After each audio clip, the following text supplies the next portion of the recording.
Shalom, friend of God. Welcome to day 7. Today we will be studying the Old Covenant and the Law. There are two covenants referred to in the Bible: the Old Covenant and the New Covenant. So in today's study, we will consider the Old Covenant. Israel has been in Egyptian bondage for hundreds of years. So they had lost much of the knowledge revealed to Abraham concerning their God and the plan of salvation. So it was very important for God to reveal himself to them through his power and mercy in ways only they can understand. So in order to do this, God used his deliverance of Israel from Egypt and Pharaoh's power. When God called Moses, he told him his plan in Exodus 4, verse 21 to 23. I read, "And the Lord said unto Moses, When thou goest to return into Egypt, see that thou do all these wonders before Pharaoh, which I have put in thy hand. But I will harden his heart, that he shall not let the people go. And thou shalt say unto Pharaoh, Thou said the Lord,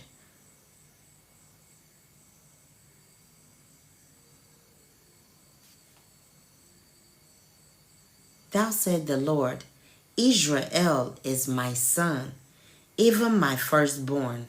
And I say unto thee, Let my son go, that he may serve me.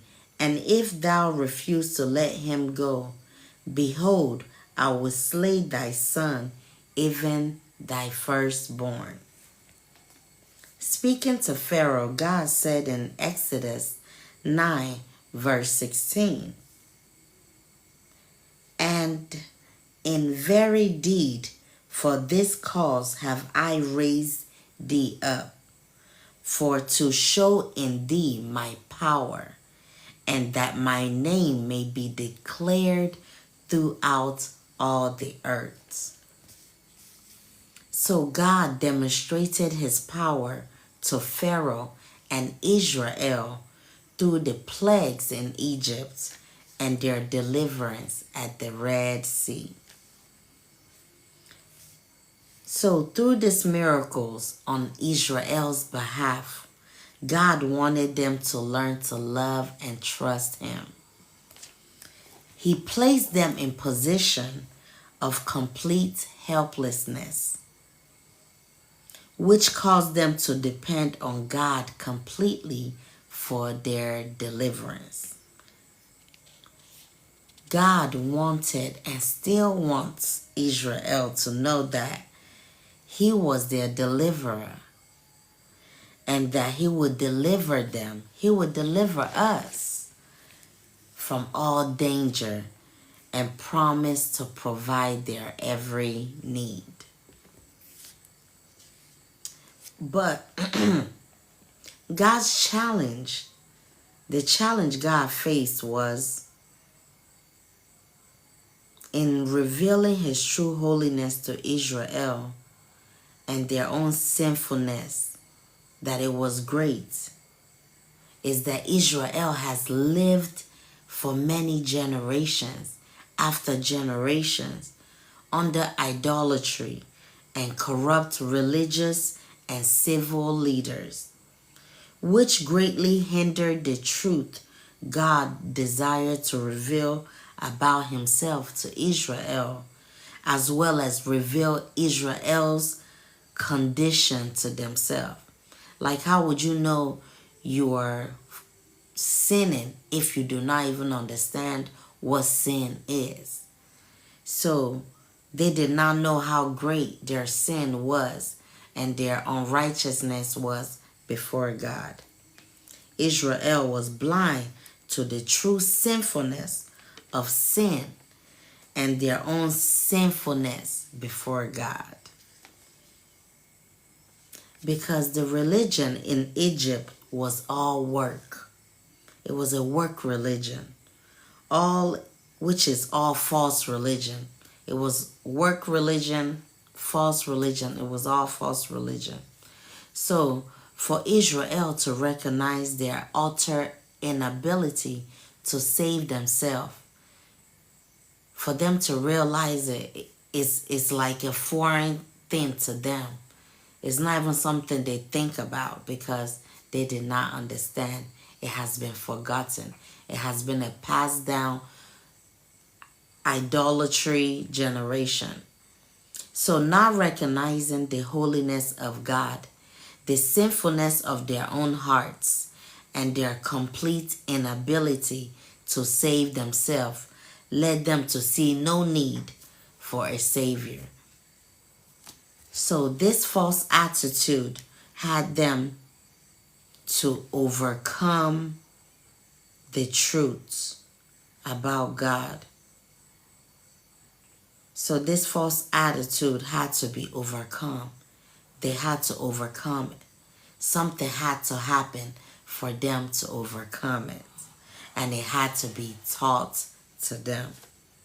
So the task of God making the Israelites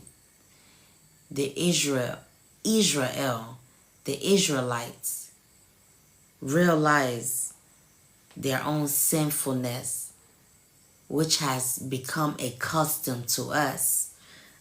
It was very great.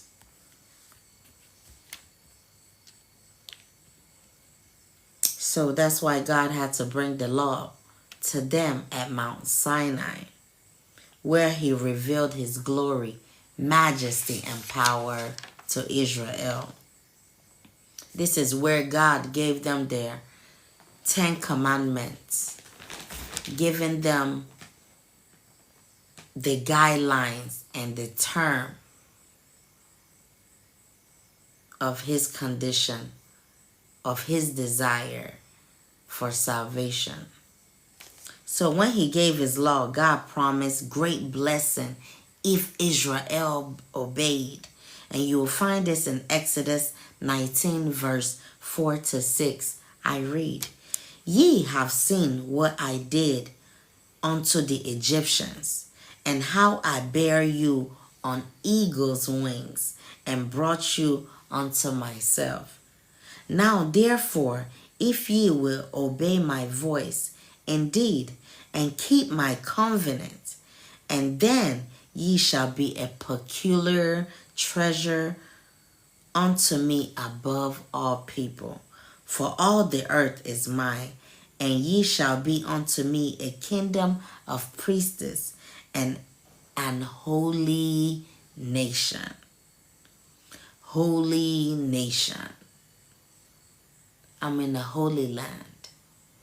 He desire a holy nation. These are the words that shall speak unto the children of Israel.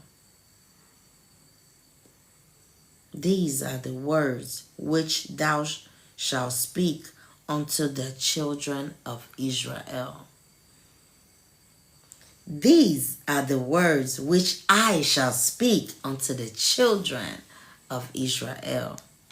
Because of their ignorance and their past experience, Israel did not recognize how truly sinful their hearts and desires were. They did not realize that without a Savior, it would be impossible for them to keep God's law. So they tried. Therefore, they ignorantly entered into a covenant with God, promising to keep his law. They truly believed they could be righteous by keeping the 10 commandments God had given to them at the mountain at Mount Sinai. So So they declared in Exodus 24 verse 7, I read, all that the Lord has said will we do and be obedient. So this covenant they entered into was a familiar covenant. It was a covenant of works, which was also very impossible to keep. However, God honored their word. He agreed, like, okay, I'll give you guys a try. So it was only a matter of weeks before they broke their promise to God by creating and worshiping a molten golden image. However, this terrible failure to obey God led them to realize their own sinfulness and their own complete inability to obey God in their own strength. And this also led them to see the need of a Savior.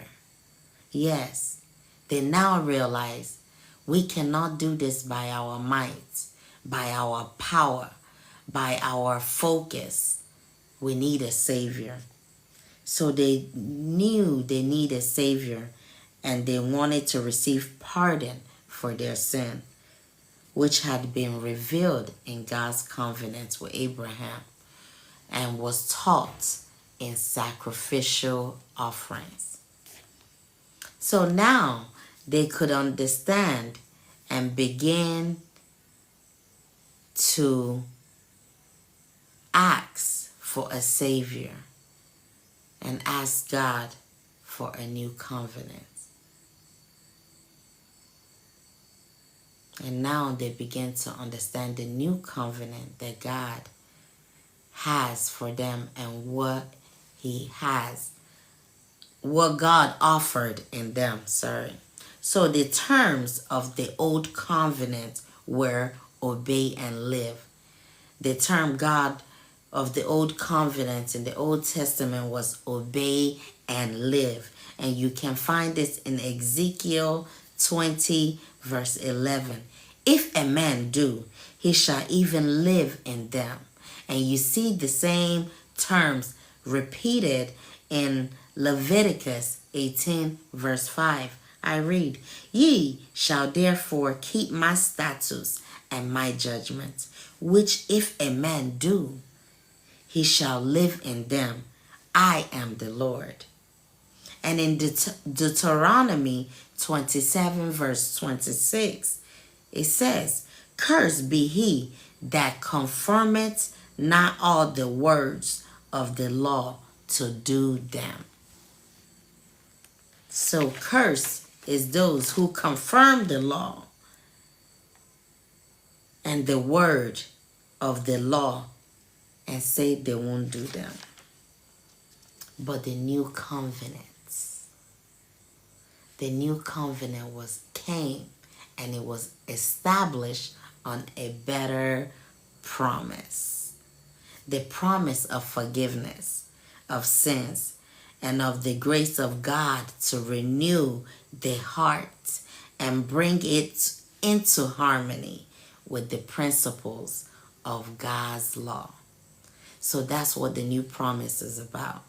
The new covenant is the promise of forgiveness of sins and of the grace of God to renew the heart and bring it into harmony with the principles of God's law. My friend of God, I close today with Jeremiah 31 verse 33 and 34. This shall be the covenant that I will make with the house of Israel. Israel, listen up. After these days, said the Lord, I will put my law in thy inward parts and write it in their hearts. And I will forgive their iniquity, and I will remember their sin no more. Thank you guys for joining me today. Be sure to like, follow for more. I will leave 3 questions in the comments for you to reflect and see if you gained any knowledge. See you tomorrow. Good night.